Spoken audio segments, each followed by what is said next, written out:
വയനാട് പുൽപ്പള്ളി കേളക്കവലയിൽ വീണ്ടും കടുവയെ കണ്ടതായി പ്രദേശവാസികൾ. കടുവയ്ക്കായി പ്രദേശത്ത് തെരച്ചിൽ തുടരുകയാണ്. കടുവയെ പിടികൂടാൻ ആക്ഷൻ പ്ലാൻ രൂപീകരിക്കും. കടുവാ ഭീതി നിലനിൽക്കുന്ന മേഖലകളിൽ കർഫ്യൂ പ്രഖ്യാപിച്ചു. ജനങ്ങളോട് വീടുകളിൽ നിന്നും പുറത്തിറങ്ങരുതെന്ന് നിർദ്ദേശം. നാളെ രാവിലെ 6 മണി മുതൽ 48 മണിക്കൂർ നേരത്തേക്കാണ് കർഫ്യൂ. അതേസമയം കടുവാക്രമണത്തിൽ കൊല്ലപ്പെട്ട രാധയുടെ വീട് സന്ദർശിച്ച് വനംവകുപ്പ് മന്ത്രി AK ശശീന്ദ്രൻ രാധയുടെ മകന് താൽക്കാലിക ജോലിക്കുള്ള ഉത്തരവ് കൈമാറി. നാട്ടുകാരുടെ കനത്ത പ്രതിഷേധത്തിലൂടെയായിരുന്നു മന്ത്രിയുടെ സന്ദർശനം.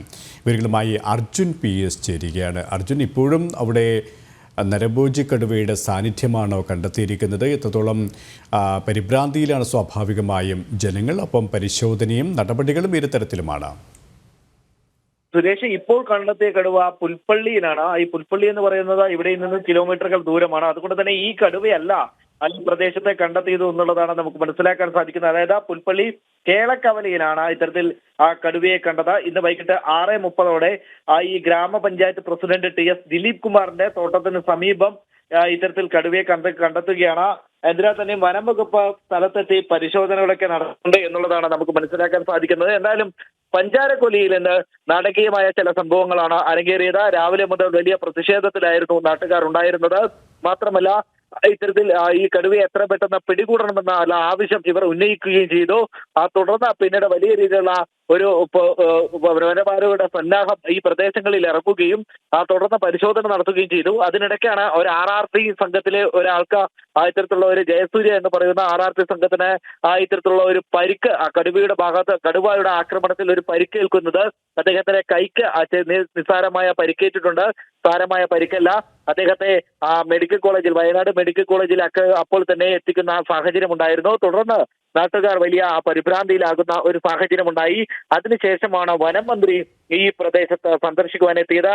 ഈ മരണപ്പെട്ട രാധയുടെ വീട് സന്ദർശിക്കാനെത്തിയത്. ആ സന്ദർശനത്തിനിടയിൽ നാട്ടുകാർ വലിയ രീതിയിൽ പ്രതിഷേധിക്കുകയും മന്ത്രി പറഞ്ഞ ചില പ്രസ്താവനകൾ തിരുത്തണമെന്നാവശ്യപ്പെട്ട് പ്രതിഷേധം ഉയർത്തുന്ന ഒരു സാഹചര്യം ഉണ്ടാവുകയും ചെയ്തു. അതായത് മന്ത്രി പറഞ്ഞ ഇപ്രകാരമാണ്: ഈ രാധ കൊല്ലപ്പെട്ടത് വനത്തിൽ നിന്നാണ്, അല്ലാതെ പുറത്തു നിന്നല്ല എന്നുള്ള ഒരു പ്രസ്താവന പറഞ്ഞു.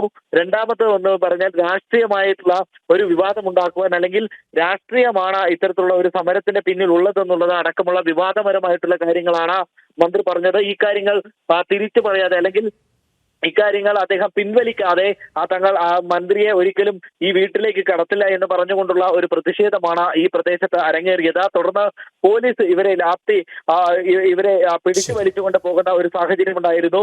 തുടർന്നാണ് വനമന്ത്രി ഈ വീട്ടിലെത്തുകയും പിന്നീട് ഒരു മീറ്റിംഗ് കൂടി ഈ കടുവയെ നരഭോജി പട്ടികയിൽ ഉൾപ്പെടുത്തിയിട്ടുണ്ടെന്ന് പറയുകയും ചെയ്തത്. എന്തിനാൽ തന്നെയും വീണ്ടും ഈ RRT സംഘത്തിലെ ഒരാളെ ആക്രമിച്ചതുകൊണ്ട് തന്നെ തുടർന്ന് ആക്രമണം ഉണ്ടാകുമെന്നുള്ള ഒരു സാഹചര്യം കണക്കിലെടുത്ത ഈ പ്രദേശത്തെ കർഫ്യൂ പ്രഖ്യാപിച്ചിട്ടുണ്ട്. ഈ പ്രദേശത്ത് നാളെ 6 മണി മുതൽ പിന്നീട് ബുധനാഴ്ച 6 മണി വരെയാണ് ഈ കർഫ്യൂ തുടരുക. എന്തിനാൽ തന്നെയും ജനങ്ങളെല്ലാം വലിയ രീതിയിലുള്ള ഒരു ആശങ്കയിലാണുള്ളത്. നാളെ പ്രത്യേക സംഘം ഈ പ്രദേശത്തേക്ക് എത്തുന്നുണ്ട്. അതായത് നരഭോജി കടുവയെ പ്രഖ്യാപിച്ചുകൊണ്ട് തന്നെ വെടിവെക്കുവാൻ പ്രത്യേക സംഘം ഈ പ്രദേശത്ത് എത്തുന്നുമുണ്ട്. അർജുൻ PS ആണ് വിവരങ്ങൾ നൽകിയത്.